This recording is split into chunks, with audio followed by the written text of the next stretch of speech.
क्या भारत दुनिया की तीसरी सुपर पावर बन सकता है? नहीं, बन सकता नहीं। भारत अब उस राह पर चल चुका है और अब सिर्फ कुछ कदम बाकी हैं उस ताज तक। तो आज के इस वीडियो में हम जानेंगे कि भारत कैसे बन रहा है दुनिया की तीसरी सबसे बड़ी महाशक्ति और इसमें हम सबकी क्या भूमिका है। वीडियो को लाइक जरूर करिए और चैनल को सब्सक्राइब करना न भूलिए।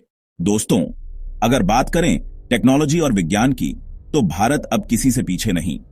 ISRO ने चंद्रयान 3 और अब गगनयान जैसी कामयाबियों से दुनिया को दिखा दिया कि हम अंतरिक्ष में भी झंडा गाड़ सकते हैं। AI, क्वांटम कंप्यूटिंग, रोबोटिक्स और रिन्यूएबल एनर्जी जैसे फ्यूचर टेक में भारत ने जबरदस्त इन्वेस्टमेंट किया है। और सुनिए, भारत अब 6G पर काम कर रहा है, जब दुनिया 5G समझ ही रही है। स्टार्टअप्स के मामले में हम दुनिया में तीसरे नंबर पर हैं और ये सब हो रहा है हमारे मेक इन इंडिया और डिजिटल इंडिया जैसी योजनाओं के तहत। अब बात करें पैसों की, जी हां, आर्थिक ताकत की। भारत अब दुनिया की चौथी सबसे बड़ी अर्थव्यवस्था बन चुका है। पिछले साल भारत की GDP ग्रोथ 7.6% रही, जो बताता है कि हमारी इकोनॉमी कितनी मजबूत और लचीली है। और डिजिटल इकोनॉमी की तो बात ही मत पूछिए। आज एक पानी पूरी बेचने वाला भी UPI से पेमेंट लेता है। Make in India, startup India, ये सिर्फ नारे नहीं है, ये आर्थिक क्रांति है। अब बात करते हैं हमारी सैन्य शक्ति की। भारत की सेना दुनिया की चौथी सबसे बड़ी और सबसे ताकतवर सेनाओं में से एक है।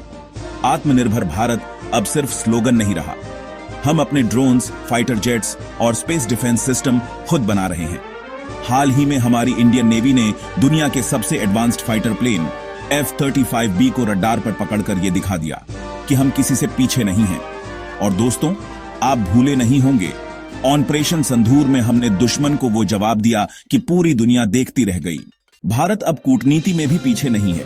G20 की अध्यक्षता करके हमने दुनिया को दिखा दिया कि भारत अब ग्लोबल साउथ की आवाज है। अब भारत की सरकार UN और दूसरे ग्लोबल मंचों पर आंख में आंख डालकर बात करती है। ये अब पहले वाला भारत नहीं है। और दोस्तों, भारत की सबसे बड़ी ताकत क्या है? हमारी युवा जनसंख्या। भारत की 65% आबादी 35 साल से कम उम्र की है। अगर इस युवा शक्ति को सही शिक्षा, स्किल्स और अवसर मिले तो भारत को कोई नहीं रोक सकता। हाँ, इस पर अभी और काम करने की जरूरत है, लेकिन ये एक गोल्डन चांस है। अब रुकावटें भी हैं, लेकिन समाधान भी। भ्रष्टाचार, डिजिटल गवर्नेंस, बेरोजगारी, स्टार्टअप्स और MSME शिक्षा की समस्या, NEP 2020 और स्किल इंडिया पर्यावरण संकट, ग्रीन एनर्जी और EVs, और सबसे बड़ी बात, राज्य सरकारों को अब राजनीति से ऊपर उठकर देश हित में सोचना होगा।